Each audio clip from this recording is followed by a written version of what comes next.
Bienvenidos a Aplica la Prédica, podcast en el que escucharás la síntesis de mi predicación del domingo en la iglesia Sanctorum Communio.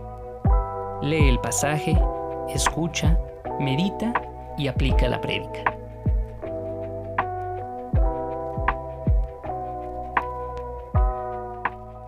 El Evangelio de Marcos nos muestra cómo seguir a Jesús junto con sus discípulos. Este escrito fue dirigido a la iglesia en Roma que experimentaba persecución.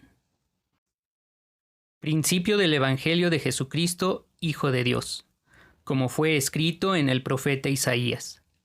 He aquí envío a mi mensajero delante de tu rostro, quien preparará tu camino. Voz que clama en el desierto, prepara el camino del Señor, haz derechas sus sendas. Marcos 1, del 1 al 3.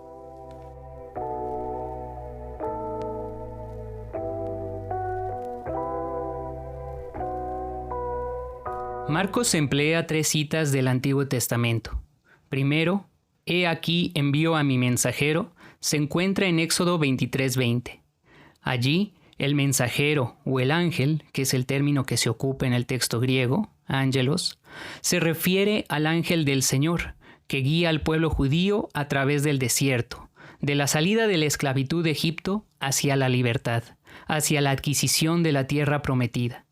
Por ello, desde muy temprano en el cristianismo se ha entendido la conversión como un nuevo éxodo, liberación de nuestra vieja manera de vivir, de nuestro pasado, de nuestro pecado, hacia la libertad a la cual Jesús nos ha llamado.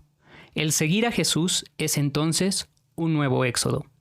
Segundo, cita Malaquías 3:1.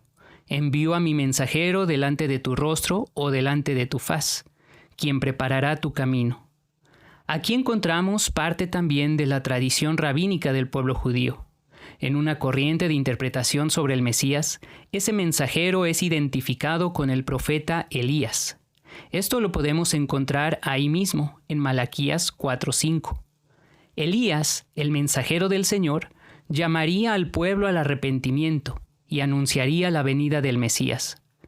Por eso, por ejemplo, en la celebración del Pesaj o Pascua, se suele tener la copa de Elías, Kos Shel Eliyahu, porque Elías anunciaría la llegada del Mesías, la redención que tendría lugar en ese mismo mes festivo. Tercero, cita Isaías 43, voz que clama en el desierto. Esta frase está en el contexto del regreso del exilio babilónico. Entonces tenemos estos conceptos de esclavitud en Egipto, pecado del pueblo y exilio babilónico, en medio de los cuales un mensajero convoca para guiar hacia la libertad y anunciar que el Mesías viene. Así inicia el Evangelio, con el aviso de un heraldo, de un mensajero que prepararía el camino del Mesías Rey que llegaba. Pero tenemos un cambio muy importante en el Evangelio de Marcos. Todas esas profecías vinculaban la venida del Mesías con el tiempo escatológico, el escatón, lo último, la consumación de los tiempos, el día del Señor. El Mesías y el día del Señor eran conceptos unidos, con su manifestación al final de los tiempos. Pero el anuncio del Evangelio de Jesucristo es que ese fin de los tiempos se ha movido.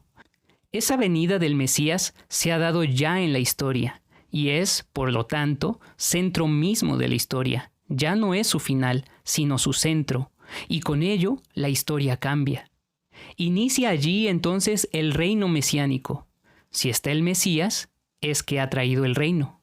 Por eso es que los creyentes, tanto judíos como gentiles, podían descansar ahora en la persona y obra de Jesús, el Mesías Rey, aún con las persecuciones, aún con las adversidades de la vida. Jesús reina, Él es el Mesías Rey. Las buenas noticias de Jesús comienzan en el desierto.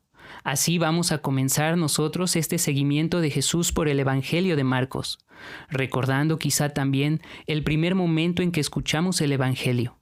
Ahí en el desierto, en la soledad, en la sequedad, en la adversidad misma. Ahí comienzan las buenas noticias de Jesús. Jesús es el Mesías, el Hijo de Dios, el Rey que ha venido.